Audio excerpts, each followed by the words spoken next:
వంశీ విభూషితకరాన్నవనీరదాభాత్ పీతాంబరాదరుణబింబఫలాదరోష్టాత్ పూర్ణేन्दुसुन्दरमुखादरविन्दनेत्रात् कृष्णात् परं किमपि तत्त्वमहं न जाने।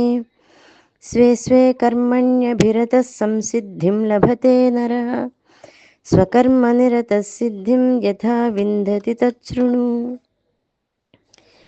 తన యొక్క స్వాభావిక కర్మనందు ఆసక్తి శ్రద్ధ ఉన్నటువంటి మనిషి జ్ఞాన యోగ్యత రూప సిద్ధిని పొందుతాడు.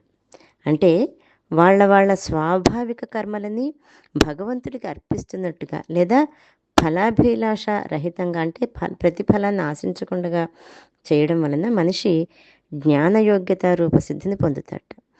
కర్మ వలన మోక్షసిద్ధి ఎలా కలుగుతుంది అనేటువంటి సందేహం చాలామందికి ఉంది. ఆ సందేహాన్ని భగవానుడు ఇక్కడ రాబో శ్లోకంలో కూడా తెలియజేస్తున్నాడు.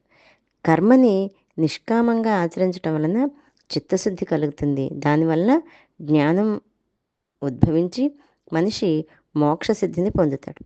ఈ ప్రకారంగా కర్మ మోక్షసిద్ధికి హేతు అవుతుంది. కర్మయోగంలో ఈ గొప్ప రహస్యాన్ని భగవానుడు ఈ ప్రకారంగా గీత యందు తెలియజేస్తున్నాడు. తన స్వాభావిక కర్మలని ఫలాభిసంధిరహితంగా ఈశ్వరార్పణంగా నిష్కామంగా ఆచరించడం వలన చిత్తశుద్ధి కలుగుతుంది. దాని వలన జ్ఞాన యోగ్యత లభిస్తుంది అనే విషయం తెలియజేస్తున్నాడు. జై గురుదత్త.